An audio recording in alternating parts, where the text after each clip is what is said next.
may be the greatest catch I've ever seen in my life.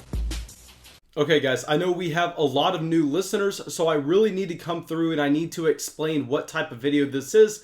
Like all of the videos we make with our skyrocketing values, as well as our players falling fast, this is purely going to be on what's going on in the fantasy football community, players that are falling fast and what you need to go out and pay for them, not necessarily whether we think they're going to be projected to score a significant amount of less points going forward than we had them initially. So some players on this list will actually be buy lows for us. Some players we're just trying to sell off entirely. That's going to be up to our videos tomorrow. But now I think it's very important to look at the players that are drastically changing in value so you can make a decent decision based on your own insight, what you think you should do with them, whether you should hold, whether you should buy or sell. But before we get into the video, I need to give y'all all a massive, massive thank you. We are skyrocketing towards 20,000 subscribers. That is happening by y'all going out and liking the videos, which gets us recommended to new listeners. Thank y'all so much. I really, really appreciate it. And I will remind y'all, once we hit 20,000, we are going to be releasing our NFL Combine video where I go through and I'm going to attempt every single thing that they do at the NFL Combine. Should be really funny. Should be a lot of fun. Can't wait for y'all to see it. But let's go through these 5 running backs now. Let's stop wasting time. And let's start it off with Joshua Kelley. Now, this past week, Joshua Kelley actually got benched for a series of plays where we saw the 3rd string, actually 4th string running back, if you include Austin Eckler, come into the game and actually get a significant amount of work. And here, this ended up leading to Joshua Kelley only amounting 7 carries, 1 reception for a total of 25 yards and no touchdowns. And I want to admit right away that, guys, I actually came out and I said that Joshua Kelley was going to be a consistent wide running back 2 for us after that Austin Eckler injury. Clearly, I was just wrong. There's no way to avoid it. Joshua Kelley is a very bad running back, and I don't think we are ever going to expect his usage to be similar to what it was in the Kansas City Chiefs game all the way back at the beginning of the season. So if you had Joshua Kelley, if you picked up Joshua Kelley off the waiver wire because of me, I am sorry. I was just flat out wrong. But going forward, I think that we could actually end up dropping Joshua Kelley just because Justin Jackson is getting all of the important touches in this offense. Justin Jackson is getting the consistent targets out of the backfield. He's also now getting some usage in the red zone. So with a player like Joshua Kelley, I just don't necessarily see the long-term upside or even the short-term value that we could expect from him. I mean, even if a Justin Jackson injury does occur, we clearly cannot expect Joshua Kelley to come in and have that 3-down bell cow role with what the Los Angeles Chargers coaching staff has showed what they think of him. So really, at this point, I am completely willing to just cut Joshua Kelley to go out and pick up one of our waiver wire running backs or waiver wire wide receivers this week. If you could go and get a Corey Davis, a Zach Moss, a Jordan Wilkins, honestly, I think all of those plays would be a lot better than what we're currently seeing with Joshua Kelley. Now, our next player, I definitely owe y'all a massive, massive apology for this one. Deandre Swift. Now, Deandre Swift only saw 6 carries this past game, which actually led the Detroit Lions backfield, and he also saw 3 receptions for a total of 23 yards. Now, the storyline here was without Kenny Golladay and going up against a top 3 defense in the NFL, the Detroit Lions were just not able to move the ball whatsoever. So honestly, with Deandre Swift going forward, I think that this is going to be a running back that's probably going to make our buy low list, because depending on when we can get Kenny Golladay back into this offense, depending on the matchup, I still think that he has that running back 1 upside.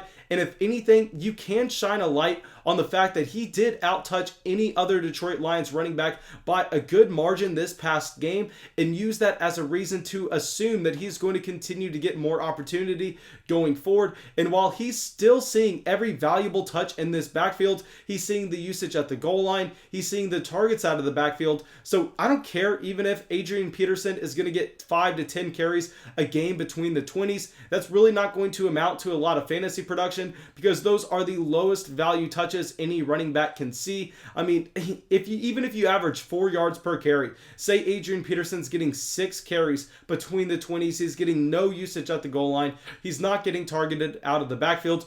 what is that going to be? He's stealing 2.4 points away from Deandre Swift. Really, I'm not concerned. I think that this offense is going to bounce back. So I know a lot of people are going to be drastically lowering their evaluations on Deandre Swift.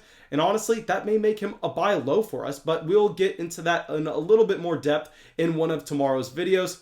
And now our next running back, Melvin Gordon. Now, Melvin Gordon is kind of an intriguing case here. While he did get severely outproduced by Phillip Lindsay on the run game, he actually ended up seeing a significant amount of targets out of this backfield, logging 6 receptions. And personally, very similar to what I was saying with Deandre Swift, I don't really care if Melvin Gordon is kind of giving away some of those carries to Phillip Lindsay between the 20s. The problem here, though, is Phillip Lindsay looked so good. We know that Phillip Lindsay's pretty much looked good every single year that he's come into the NFL. So I think that this is a situation where we could see the workload go down for Melvin Gordon going forward and see it a small uptick for Phillip Lindsay. Keep in mind, we did not even know if Lindsay was going to be good to go this week. He was in concussion protocol. So now maybe if he gets a full week of preparation, we actually see Phillip Lindsay drastically outtouch Melvin Gordon. Not something that I am projecting to happen, but something we have to understand is in the range of outcomes. So I'm a little bit more hesitant to go out and tell you to buy Melvin Gordon on the low,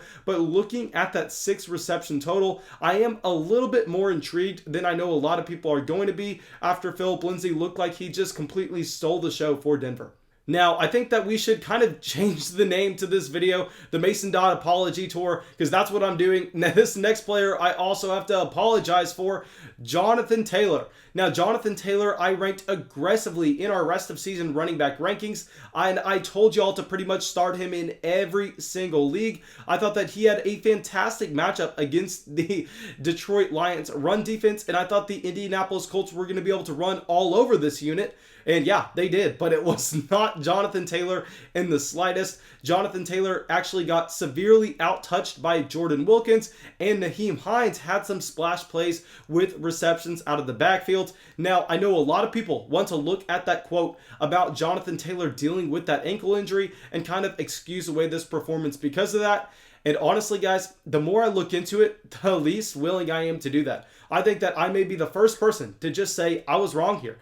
And I don't know if we can target Jonathan Taylor as a buy low candidate, because if you look at his efficiency throughout this entire season compared to the other running backs in his backfield, it has been nothing special. And on top of that, he's actually seen his touches decrease almost every single week since week 2.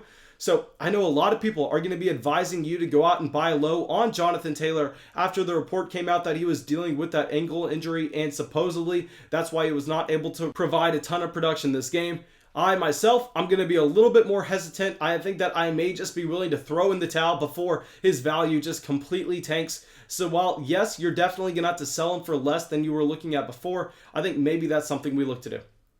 Okay, now our next player is actually going to be Clyde Edwards-Helaire. Now, Clyde Edwards-Helaire, y'all know that this was a running back that we were very, very high on at the beginning of the year, but very similar to what we just said with Jonathan Taylor. As soon as Le'Veon Bell signed to that team, when everyone was panicking, I said, guys, hold on, please. Let's just wait until we see a good game from Clyde Edwards-Helaire. Then we can sell for maximum value. That's exactly what happened. Like the game after Le'Veon Bell signed, Clyde Edwards-Helaire went out there and ran for 150 yards. So I know a ton of people in the flock actually were able to get out at a small gain, or if anything, just a wash where they did not lose a ton of value. But the ones who held tight, guys, it is not looking good, because the problem here is while Clyde Edwards-Helaire has been severely outproducing Le'Veon Bell, if you look at the touch distribution, it is actually very, very close to a 50-50 split, where even if Clyde Edwards-Helaire is getting the 60-40% of that split, still, that's not a player that I think we can confidently say is going to be a must-start guy